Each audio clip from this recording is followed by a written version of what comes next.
Right, here we go. Okay, and before I continue, so Dev, do you control the display for everyone? Since it's recording your screen, right? Yeah, okay, fantastic. So with that, let's start. Welcome to the Ohio State University's Translational Data Analytics Institute and the Battelle Center for Science, Engineering, and Public Policy joint lecture. It is a unique kind of pleasure to be introducing, for an academic advisor, for an academic in general, to be introducing a PhD student, a former PhD student, although they say that one student is never former PhD. So Rajmonda Caceres got her PhD from the University of Illinois Chicago in 2012. So it's been a few years, and you know, when a great colleague or a PhD student walks into your office, and there's clearly an idea that's about to, like, you're about to discover something new. There's an anticipation of that discovery, and that you know, Monda brings with her research and with her ideas always.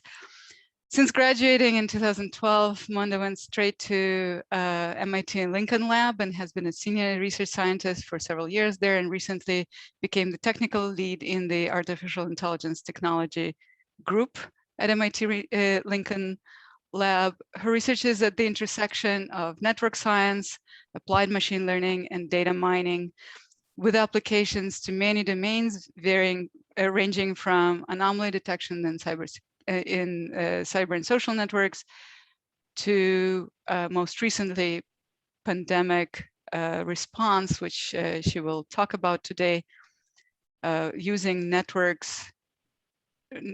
representation and graph representation and network analysis to support pandemic response. In 2020, over the last year, Rajmonda led the MIT Lincoln Laboratories AI educational programs and outreach, and was co-principal investigator of the US Air Force MIT Accelerator AI Education Research Program. And it is my distinct pleasure, honor, pride to introduce Monda today, and I hope you have the same kind of anticipation of discovery as I have for this lecture. So with that, Dr. Rajmonda Caceres. Thank you, Tanya. I'm really touched about that introduction, and I really appreciate the opportunity to come and give a talk at your new home at Ohio State. So looking forward to the discussions with your team, and great to see Sam and everybody joining in. So let me share my slides quickly, and I want to make sure. Yeah, so today I'll be telling you a little bit about our work on network-informed intervention strategies for pandemic response. It's not surprising that we got inspired by having to face the COVID-19 pandemic last year, but I think there's opportunities here for many other applications. And I wanted to really highlight the large team that has supported this work, truly diverse and multi-institutional team. And I see some of the members of this team that have joined today. You heard from Tina, who together with Jan Willem van den Ment have brought in their expertise in network science and probabilistic methods. I see Robin Walters has joined as well. So they've been critical to the modeling efforts and to the success of this work. And then here also, I want to highlight our collaborators from Stanford University, who have a lot of expertise in designing efficient reinforcement learning algorithms. And at the center, we have our core MIT Lincoln Lab teams that have been involved in every aspect of the, from the modeling to the engineering aspects of these large efforts. So many thanks to this team for their hard work throughout the pandemic time. So We are all aware of the devastating effects COVID-19 has had on our everyday lives globally, not just in terms of human health and human life loss and economic loss at a global scale. And we're optimistic now with the vaccination, but we're still under serious concern about potential recurrent outbreaks. So we're not out of trouble yet. So this is something that we have to carefully have to deal with and address the challenges, technological challenges that are coming up. And this is a hard problem space. We're trying to understand how can we intervene. I'm talking about non-pharmaceutical interventions in this context. How can we optimize those interventions to control the pandemic? And there's many axes of challenge here, and I've highlighted a few of them here in this slide. One has to do with complex networks effects, and this idea that local behavior or local action tends to lead to highly varied, heterogeneous mesoscale, community level, or global scale effects. And I'm using a simple plot here from the very nice work from Dina Mistry and her team, where they showed this extensive analysis of the prevalence of disease as a function of the R0 value, the average number of secondary infections. And what they were able to show across various geographical regions within a country and across many countries was that even for the same value of R0, there was a lot of variance across each country and many of the countries. And that was primarily driven by heterogeneous social interaction patterns, contact patterns, mobility patterns. And you also see the effect in this plot when we ignore those effects, when we essentially treat the process as a homogeneous mixing process, where we completely overestimate, in this case, the progression of the disease. So understanding and incorporating complex network effects in how we model, control, and response to the pandemic is very important.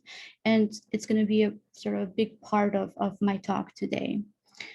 Another challenge has to do, because now this becomes a decision problem for us, right? So we want to incorporate the complexity of the heterogeneity patterns of mobility and contact patterns, but that comes at a cost. Now we're having to deal with a very large decision space, not only just the contact patterns, but also a stochastic diffusion process that describes the progression of the disease. And you juxtapose that to limited resources that are available, as we witnessed throughout the pandemic 2020. And we have to, if we think about a practical solution, our recommendations have high consequences. Potentially could cause the loss of life, large economical costs. So we have to be very careful about the output of our recommendations, right? And so I'll touch a little bit about how we model and how we address the complexity of this large decision space for our problem. And finally, another sort of direction that makes this really hard is that the system that we're trying to control is partially observed, whether that's because of lack of sensing or because of privacy concerns. We don't know all the possible interactions. We don't know the status of infection for every individual. So we're trying to control a complex system with partial observability. So for the purposes of this talk, I'm going to assume that we have full observability, but you're going to see how the framework lends itself to extensions for relaxing that assumption. But one thing that I want to say here in terms of what is available out there, there's a lack of planning control tools that can work with large complex networks. I've been involved in 2015 and on in sort of designing similar technologies, but for much simpler and smaller networks and simpler dynamics. And so COVID-19 presented for us a real operational need? How do we push the technology? How can we make planning efficient and scalable for these large complex networks and processes like a pandemic? And so I'll tell you at high level some of the main insights of the talk, and make them more precise as I go along. What I will present is an end-to-end network-based decision support system for pandemic control. And every component of that system has incorporated network effects in it, and also is driven by real observational data from the COVID-19 pandemic. And because of that incorporation of the network effects, we were able to capture a much more diverse set of progression patterns of the disease, including multiple outbreaks, including effects of super spreader events, which were both characteristic of COVID-19. I'll show you how the planner can learn very localized and contextual control strategies. We know in talking with epidemiologists that COVID-19 is a controllable disease, but this is a technology that where we show how exactly we can control and how we can contextualize the various initial conditions and various topological patterns. And now that we have this system and we can explore in a systematic way, various what if scenarios, and for various geographical areas, we were able to also get a better sense of the complexity of this problem. And one way the complexity showed up is by this minimum required of having to simulate, having to forward in time plan about roughly 3 to 4 weeks in order to truly capture the complexity of the intervention over these complex networks and the complex diffusion process. And finally, we were interested in understanding, do we need a sophisticated planner? Could we just apply open loop heuristics, non-adaptive heuristics, not just for the sake of applying a complicated procedure? And I'll make that precise. We'll observe how, we do need a more sophisticated planner, closed loop planner, in order to really achieve the control. Okay. So at the high level, what we're trying to do is to learn a sequence of interventions that reduces the rate of spread, while at the same time minimizes intervention cost. And I'll make that precise what I mean by intervention cost. And our system has three main components. We have a model of contact patterns that is fine resolution and geographically structured. And we learn its parameters from mobility data. We have a model that is based on SEIR dynamics to capture the progression of the disease, but that we have extended to incorporate local network effects. And finally, both that mobility contact pattern models and the disease model become inputs to a planner. We're using a Monte Carlo Tree Search algorithm that allows us to explore and optimize various strategies. So let me dive in the various components. I'll start by the model of the mobility or the contact pattern network. So for here, we're leveraging publicly available data that we get from SafeGraph. This is a data company that makes available aggregated, anonymized cell phone location data. So what we are getting is pairs of devices and the location that they have been present for some duration of time. And we also get information about a particular device, again, anonymized, mapped to a particular what is called a census block group. This is the smallest geographical unit for which census reports data. And roughly, you can have a few hundreds to a few thousand individuals, residents in it. And so you can see how we can turn this information about 2 cell phones or 2 individuals being at the same place, whether it's a shop or a gas station or a library for some extended duration of time, we could turn that into information of what would be the probability that those two individuals might be in contact and might therefore potentially transmit the disease. And so to do that, we leveraged what is called the degree-corrected stochastic block model. That's a very popular network generator that allows us to capture both community structure, which are these census block groups that I described, which we expect to have denser interactions, and heterogeneous degree patterns, which are characteristic of these contact networks. So in this model, the nodes are synthetic individuals. The edges are of two types. You could have what is called a household edge, just purely based on knowing the duration, two cell phones being at the same place for extended period of time. Or you could have a co-location edge, and that captures how frequently two individuals have been observed in the same location. We also have information of that length of duration, so we turn that into a weight for that edge. So that's at the high level how we take that real mobility data into and map it into a contact network. So, even though that was not the primary focus of our modeling effort, we wanted to make sure that this input contact network was realistic enough so that the kind of strategies that we learned were also useful and realistic.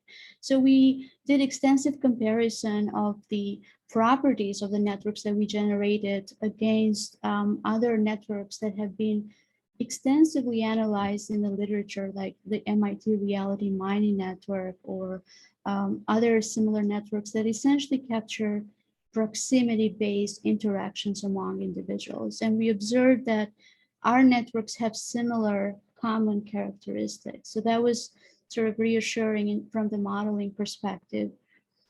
And we also wanted to understand how expressive, how sensitive is this model to interventions, because ultimately that's what we want this model to support. And so we analyzed the sensitivity to various historical interventions throughout 2020. I'm illustrating here with a plot. This is from a network instance generated from Massachusetts. And I'm showing there along the x-axis the timeline, and you're observing how both the density of the network and the number of triangles reduce as the stay-at-home order came into effect. And that's just an illustration. We've done this across other intervention events, and we've observed the sensitivity of such a model to those intervention events. So overall, what we have is a model that can capture high resolution patterns while providing some very common, well-recognized topological properties, and is sensitive to interventions. We move now to our modeling of the disease. And then again, we want to be able to ensure to model it realistically enough so that our planner has the chance to explore the right decision space when it comes to COVID-19. And from the get-go, we wanted to do something to incorporate network effects. We focused on this class of diffusion models called SEIR models that have 4 states for each individual, 4 disease states: susceptible, exposed, infectious, and recovered. And there's been so much work, great work in extending this kind of models and making them more realistic. However, within the, a lot of those methods ignore the network effects. And as we observed in the earlier slide that I was talking about, that tends to lead to overestimates in terms of the prevalence of the disease. So there were a few things that we did here. First, we wanted to distinguish about the transmission due to asymptotic exposure. So if an individual comes into contact with another exposed individual, we keep track of that probability. We also incorporate the potential probability of being into contact of transmission by being into contact with an infected individual. And the challenge that we posed ourselves is to say, if we have some global statistic of how many number of infected people over a population, or even some prior of what these global parameters are, can we map them to network level parameters? And by that, I mean, can we learn pairwise parameters for these betas and use them then to simulate over the network topology in order to capture the heterogeneity of the contact patterns. And so to do that, we model these transition probabilities as Poisson functions that take as input the weight and this beta parameter that we're going to fit. And sort of an important extension here of the model is to say the probability of a particular node transition from susceptible to exposed is a function of these pairwise probabilities that essentially reflect the influence of the neighbors of the node. And that is our way of incorporating the network effect.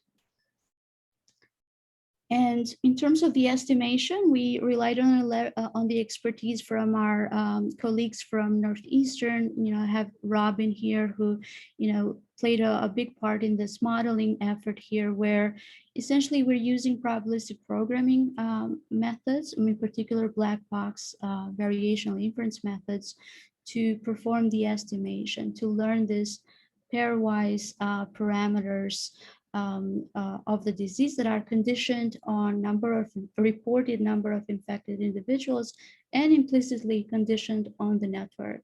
And just at a high level, what these methods are trying to do is learn much simpler, tractable surrogate estimators that approximate the observed data better.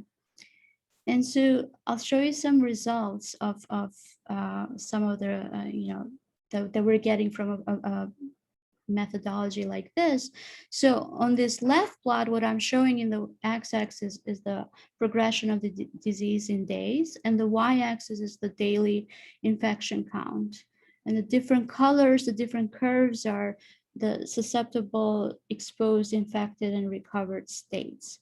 And so one thing that I want to highlight, especially when we compare it to the right plot, which is just the vanilla SEIR model, the compartmental model that ignores the network, is this ability of our network SEIR model, our graph-based model, to capture this much more subtle outbreaks and recurrent outbreaks that a SEIR compartmental model is not able, by design, is not able to capture.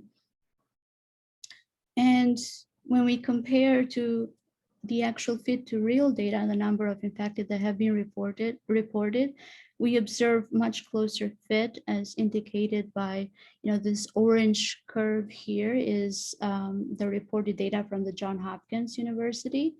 And then I think here to the left, we have a comparison with a simple network-based baseline, but it makes the fundamental, very strong assumption that the degree of the individual in that network is constant, which essentially is very close to the homogeneous mixing assumption. And we notice that, when we relax that assumption and we fit directly to our network data, we achieve a much better fit. All right, so then all of that to ensure that our planner is getting realistic models of the contact patterns and realistic models of the diffusion dynamics. So now let's talk about our planning algorithm. And so the learning paradigm here is that of a reinforcement learning, where, we have a system that we are observing. In our case, there's components of that system. There are the mobility patterns and the disease model. And the system also has a notion of utility of a particular intervention. So the way we're going to try to learn that utility is this agent is going to apply an action, observe the response of the system, observe how the system quantifies the utility of that intervention, and adapt to identify better intervention strategies, iteratively identify better intervention strategies. So let's define some of the components that went in the planner. The first is our action space. And again, here we try to make definitions that are close to what we expected policymakers to apply. So we leverage two types of actions. One has to do with enforcing a stay-at-home action at a particular community, at a particular census block group. One can imagine that, if the policymaker is maybe a state level policymaker, they can change the resolution at which that intervention is applied. But for our purposes, an action is applied at a community or CBG level, and it has an associated intensity strength. This is the equivalent of sparsifying the network, picking a proportion of the edges to remove. That is a structural change that we're making to the network. A second type of action is inspired by the enforcing mask wearing, which the hope is that will reduce transmission. So this is an action that impacts the epidemic, the rate at which the disease is transmitting. So we're controlling essentially the parameters of our epidemic.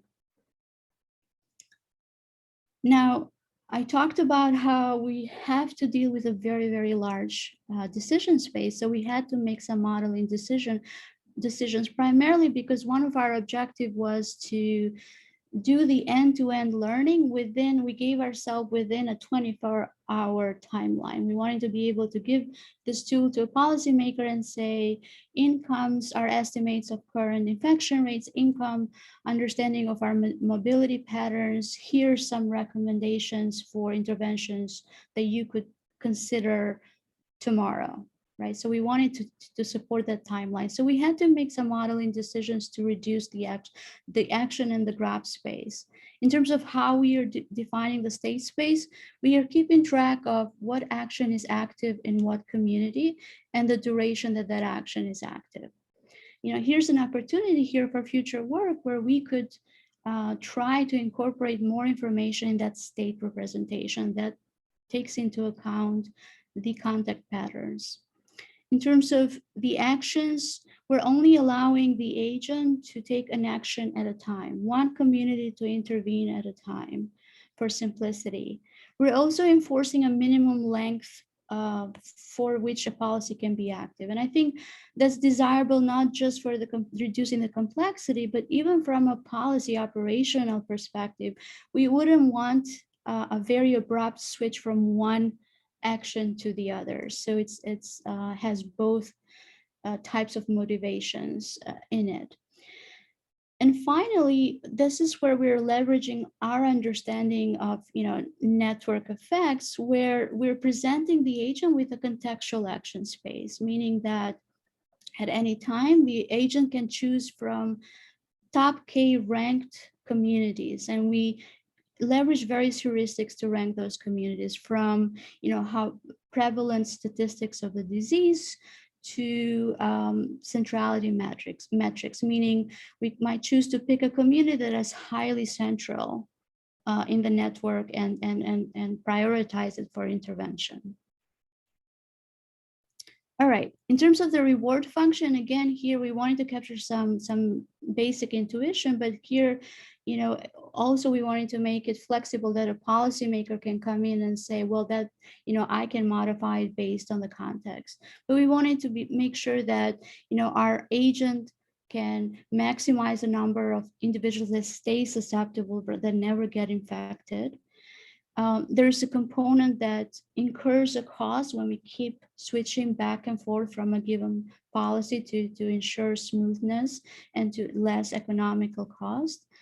And then we wanted to capture this idea that said, the larger the number of people that are impacted, the larger the economical cost. And again, here, we can add other components and other notions of economic cost and make this more custom.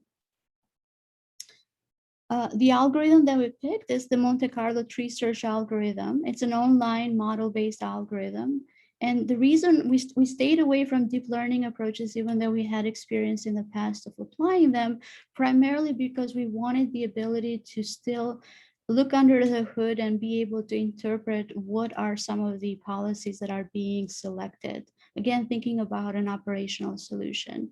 And at a high level, this algorithm is trying to asymmetrically identify best promising paths to navigate the state space of our decision problem. Okay, so let's look at some cool results. Now we've put everything together. So what I'm showing here in this plot, the x-axis shows again the timeline of the disease. The y-axis shows the number of individuals in our network, in our population. The blue curve in this case shows the number of susceptible individuals. High means good, individuals haven't been infected. The red curve are the recovered individuals. Low means it's better. The dotted line is what happens if we don't intervene. So in other words, you see this shaded line, that's the impact of the intervention. And the two plots is what happens when we, on the left, infect uniformly at random, and on the right, when we infect just particular communities, which is more realistic with what we observed with COVID-19. And so we're seeing that we can control, and the more localized the disease, the easier it is to control. So that is good. And let's look at it a little bit under the hood, what it is that the planner is doing. The y-axis now is each community in our network, and the various colors represent the type of intervention, with pink, the mask wearing policy, and yellow, the stay-at-home policy. And so one observation is that we don't have to intervene everywhere, so that's good. And it's learning highly non-trivial, localized, and targeted strategies to achieve its control. Also note that for the setting where the initial condition was localized, we do much better. We are able to control much, much faster, around 150 days, versus for the uniform spreading one, we needed to intervene much longer to achieve control. Another thing that we wanted to understand is how much does the planner need to forward look in time, forward simulate in time, to understand the impact of the intervention. And so we looked at various parameters for that feature of the algorithm. So notice if we pick 10 days as a look ahead, we can't achieve control. We do much better when we pick closer to 20 days. And 40 days, it sounds like we've gone too far, we didn't need to. And so that was very interesting for us, because this was not specific to one instance. This was consistent across many network instances and many network initial conditions across geographical areas, which gave us the understanding that maybe there's something intrinsic here of how much do we need to forward plan to understand, whether an intervention has been impactful or not. In this plots, I'm showing you that we're able to control regardless of what topology the planner sees. So that's a nice feature of the planner, that we don't need to specify the type of topology. It learns how to adapt and contextualize its choices given the topology. So across regions from Massachusetts to Florida and in this case, California, we were able to consistently observe controllability.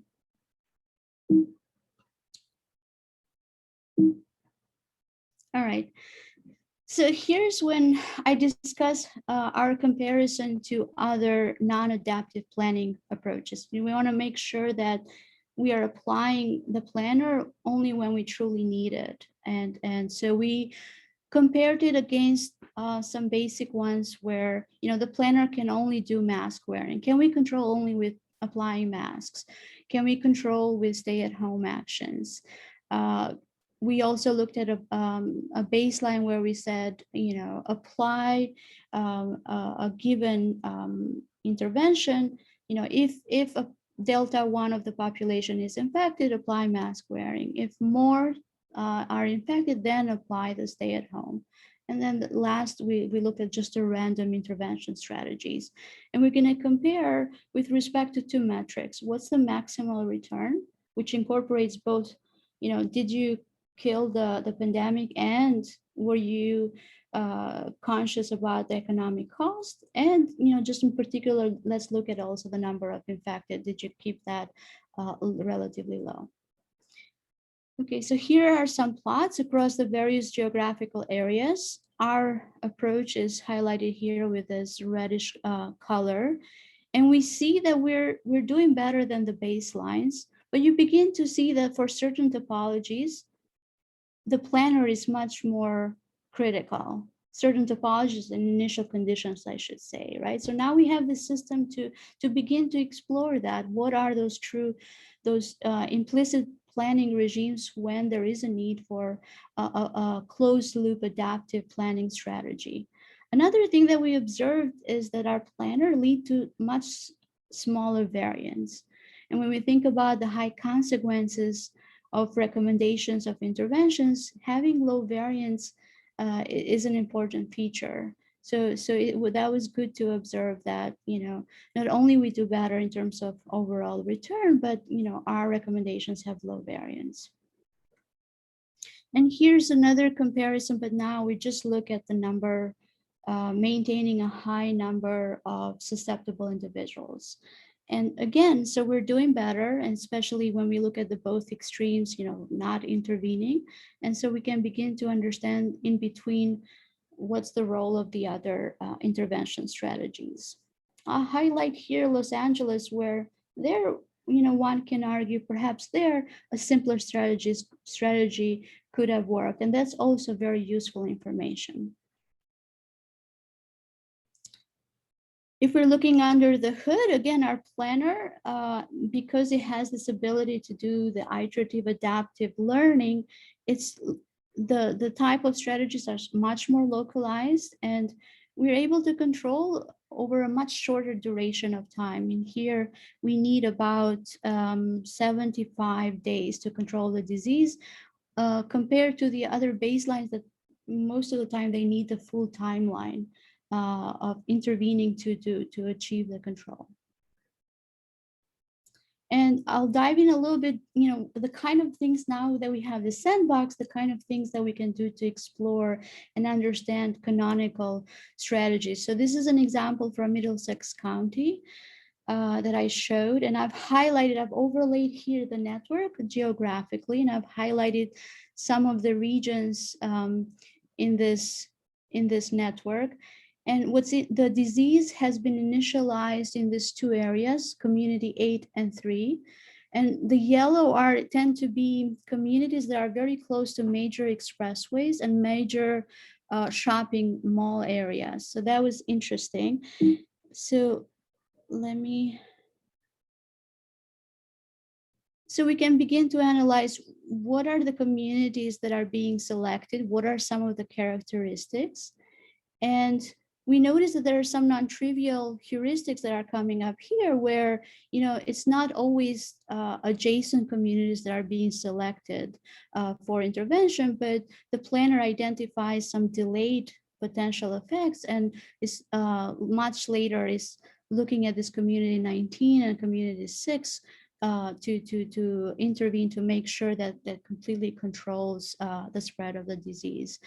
And so that's currently what our team is working on now that we have the system in exploring and essentially data mining all of this space of interventions in order to succinctly summarize canonical and simpler strategies. So we're barely scratching the surface here. There's opportunities here for exploring many interesting problems. I talked a little bit about this aspect of interpretability, which is critical when we're thinking about operationalizing this technology. And as scientists, we're also interested in identifying decision regimes. When do we need to use simple heuristics, open loop heuristics, and when do we have to put the apply the heavy duty technology? Another line of work has to do with scalability, again, to make this operational. Can we use network statistics to cluster network spaces and represent it in a much coarser yet meaningful way? there's opportunities here to leverage some of the exciting research that is going on in approximating differential equations using neural networks in order to enable much faster simulation of the dynamics. And of course, lots of work that has already been done in other applications to do this planning in a distributed setting, which we're hoping also to apply in our problem. In terms of realism, scalability, improving scalability allows us then to add more realism to our modeling. There's opportunities to leverage both offline and online training methods, which are characteristic for reinforcement learning methods. Probabilistic programming methods also have a great promise, not just for estimating the parameters of the disease, but also the parameters of the topology, the edge probabilities. And finally, there's extensions. I described implicitly what is called a Markov decision problem formulation, but there's extensions to a partially observable system, and similar techniques would apply there. We just have to deal with the increased complexity in order to, to model it. So a lot of ongoing work to get this work published. Some already has been accepted and is out there, and I'm happy to share more information on any of this work. And Tanya and Sam did not stop me. I hope I'm doing okay with time, but I'll stop here, and I welcome questions. Thank you, Monda. Indeed, this is a great overview of a lot of intricate pieces, which each one of them I'm sure could have taken an entire talk. I encourage everyone in the audience to put questions in the chat or raise your hand, and we'll try to, and if you want to ask live. So while we're waiting for people to formulate questions, I'll start with one. I'll even put it in the chat formally. So in complex models like this, one of the important questions is which parameters or actions have more impact than others, right? So how do you conduct that kind of sensitivity, significance, or salience analysis in a system which is that complex with that many knobs and levers to use? You showed a little bit, but can you talk a little bit more detail? Yeah, we've done a lot of sensitivity analysis work that I did not include here. It is a complex system. Some of the sensitivity analysis that we have done have to do with the sensitivity of generating these topologies from the various modeling choices. What window of aggregation should we pick? Is it consistent when we increase the number of individuals in the population? Does that impact estimation? And so we have some very good results that hopefully are going to be published soon, where we essentially are noticing that edge probabilities do converge, that the estimation of the parameters of the disease are consistent as we increase the number of individuals in the community. And so in terms of the planner also, we've done extensive sweeping through the parameters to identify good choices for those parameters. But yeah, there's no way around it. There's a lot of knobs in the system. So we've done our sort of due diligence in sort of sweeping through, understanding sensitivity and making that explicit when there is sensitivity.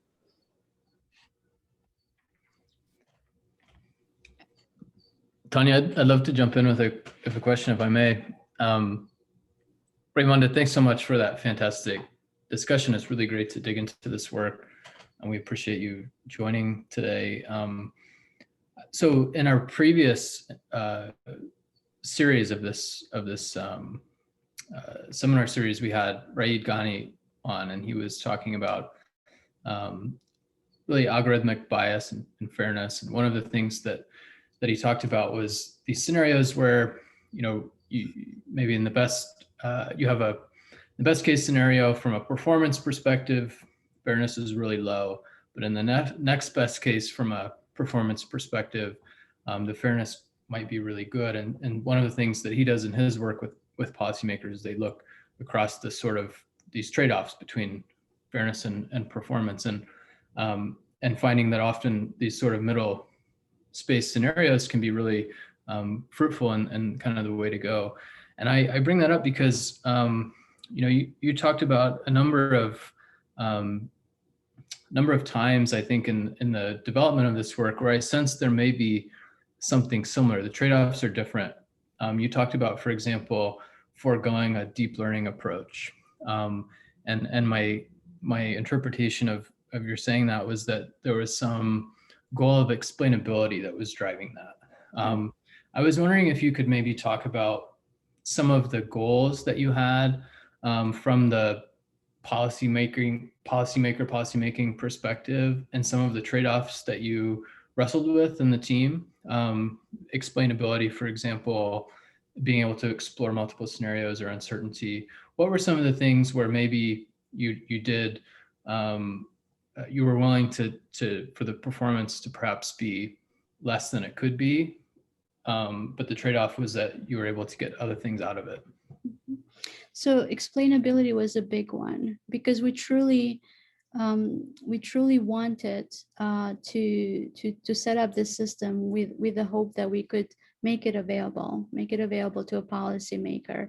And so we knew immediately that maybe statistically we could show that it improved, but then we knew that the next question is, can you guarantee that will have that intervention, that impact in reality? And also just explaining to them, why is this highly complex, like Tanya described, so many knobs, why is it picking the communities that it's picking? So we were super conscious of that. And like I mentioned, we had spent the previous 2 years in our team looking at deep learning methods, and dropped that just purely based on policy considerations. Like I mentioned, scalability was another big one. We could have, you saw there, as much as we wanted to represent a much more detailed representation of the network, we did that in every other component. But when it came to the complexity of the planar, we decided to go against it, just because for this iteration, we wanted to be able to end-to-end provide daily recommendations. Right, so that was another big, we had to kind of let go the richness of the state representation to achieve that, with the understanding that that could be a thread that we could pull at a later time. Realism was another one. Like I said, our end goal was the planner, but to get there, it truly took us, I want to say, from March till August, to really think carefully about how realistic are these input models, how realistic are our disease models, how scalable are they? Do we know that they are sensitive? Because the space is large, we didn't want to operate into a decision space that had nothing to do with reality. So all of those axes were driven by, what is the policy maker going to ask us and going to need from us to provide?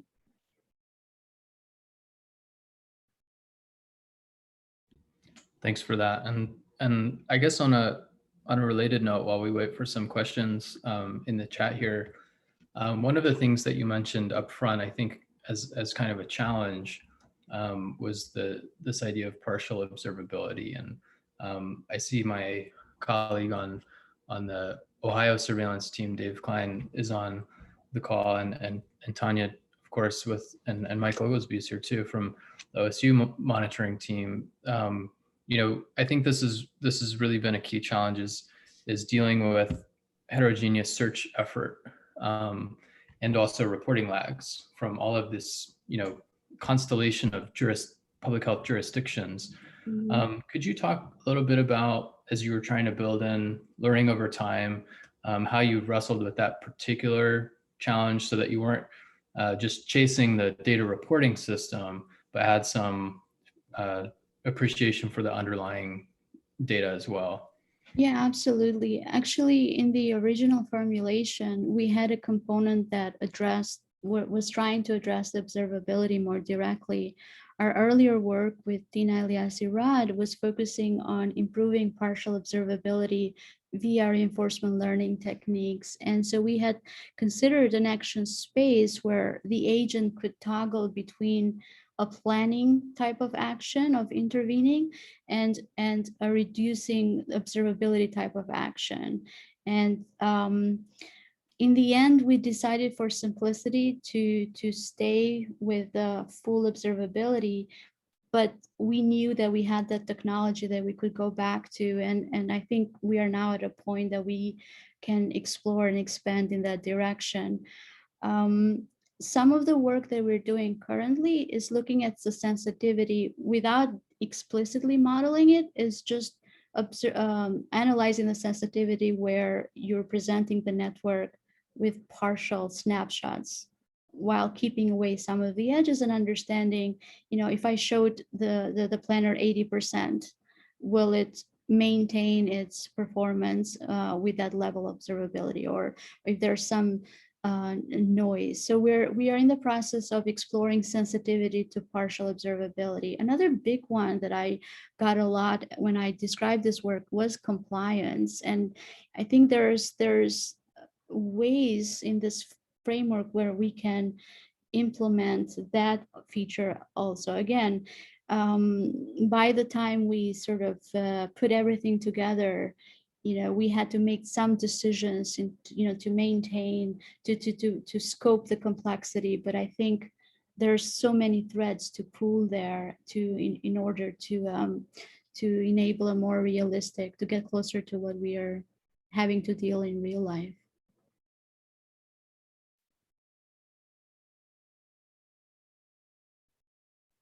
So this is a really kind of segue also into how do we incorporate new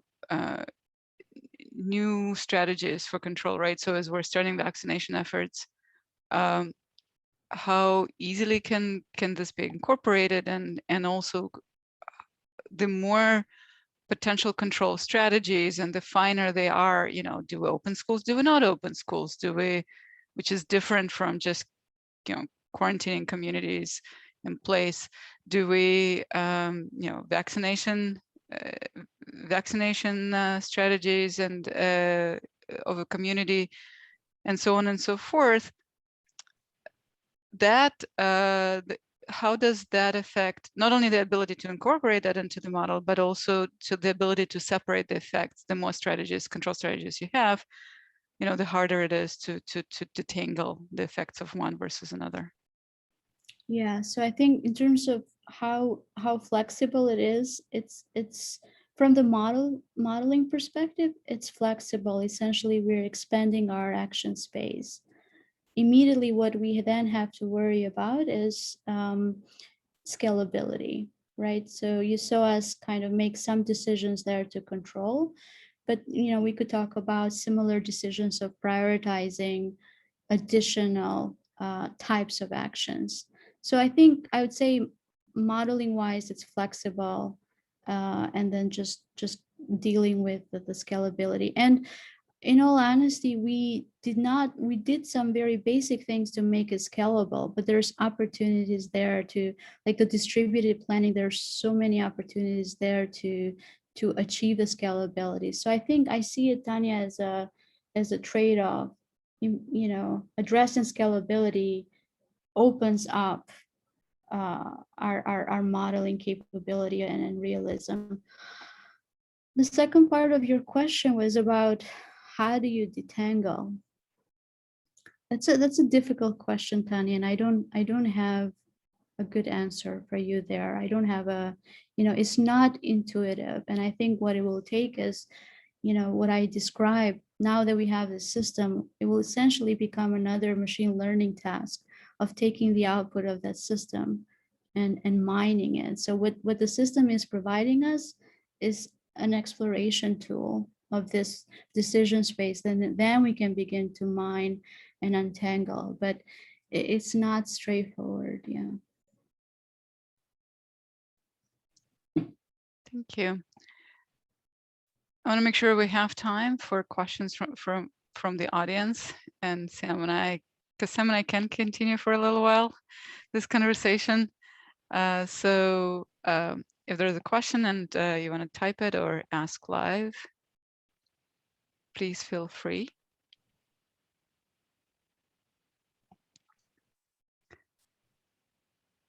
If not, I do want to make sure to thank again. Thank you, Rajmonda, and thank you for the audience and all the collaborators in the audience of this great project. And so, Monda, you want to introduce the audience members whom you're seeing, maybe, who are in the audience, Yes, who are part of the project? yes, of course. I'm happy to. So Tina Aliassi-Rad, who we've been collaborating for several years now, and Tanya, you know very well, but you know she's been such a critical part of this effort with extensive expertise. Robin Walters, who has joined us. He just showed up and said, I want to do something to help with this pandemic. And he's just showed up in every meeting. And it's been, again, great to collaborate with on the estimation method. So it's been a pleasure.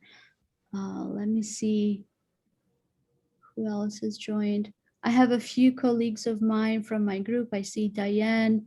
I see Neela Kaushik, from MIT Lincoln Laboratory, who worked extensively on modeling the SafeCraft data, modeling the networks, doing sensitivity analysis against various parameters. Let's see.